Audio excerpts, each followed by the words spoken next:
Hey guys, this is Joey Davidson, Senior Editor at TechnoBuffalo.com, and I'm here to give you a playthrough of the SSX Demo.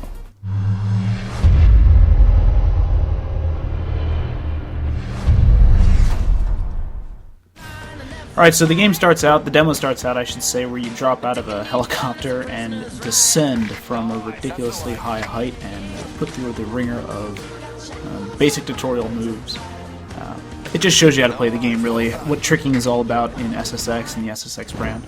After you've done that, I've edited out quite a bit of it. You're just dropped and given free reign of one slope. There's no real competition going on here, no one else is riding you, you're just kind of sent down the mountain.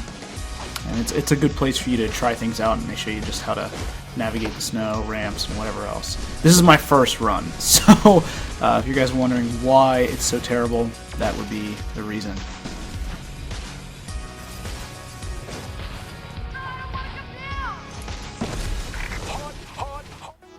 So this is RiderNet. I actually really like the base menu for SSX. I guess it's all built kind of around the same thing that Need for Speed was built on. I think Need for Speed Hot Pursuit was the one that first employed their version of what is not called RiderNet, but something else. Basically, it's a way for you to compete with your friends at all times. These are my friends, some of them anyway, who have downloaded the SSX demo, and whenever you log on, it tells you basically who performed where and how well they did and what score you need to beat.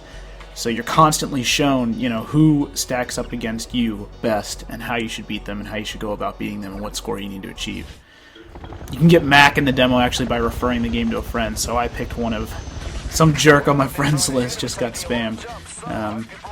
I don't care, Mac is cool. He was actually my preferred rider in the old SSX games. So far, all the drops that I've played, obviously there are only 2 in the demo, but it all happens out of a helicopter. And right as you start, you see everyone that you're competing against. I believe that the ghost of your friends will even be on the mountain. I'm going to go through this full ride here, so you guys will see kind of just a glimpse of what SSX is all about.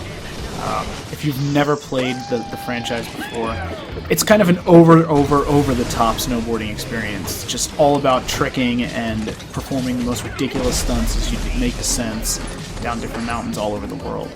I'm not very good at the game anymore. I used to be, obviously.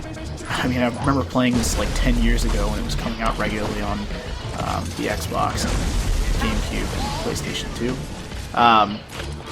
I sunk a lot of time in both SSX Tricky and SSX On Tour. On Tour was the last genuine entry in the series. The Wii had a version, I think that was SSX Blur, but I never actually got to play that. So as you can see, it's just all about performing monstrous tricks, and if you look around the mountain, you're seeing all sorts of routes that I'm not taking. That's a major component of SSX. No run really is the same when you're going down a mountain. You're pretty much, every time you ride it, you can ride it completely differently for the first several times that you explore the slope itself. So each descent is just going to be littered with incentives to check out this side or check out that side or grind this pipe, grind that pipe. I mean, really, there's no right or wrong way to go down a mountain. Now, perhaps for the race segments, there's a fast way, but that typically takes a lot of exploration.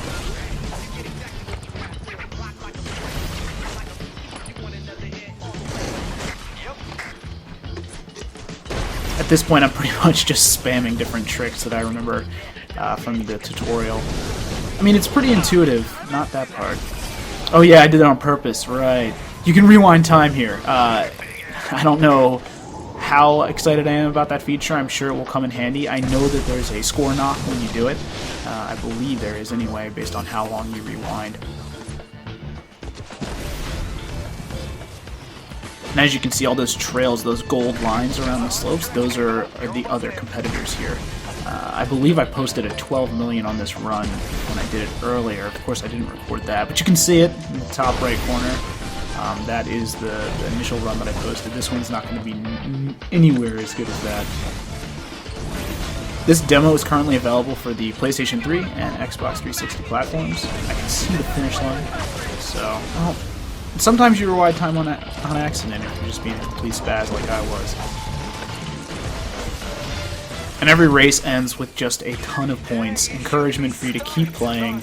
It looks like EA is kind of set their mantra on player reward and keeping you in the game and excited to play. get absurd amounts of credits and more encouragement to beat your friends. Thanks for watching, guys.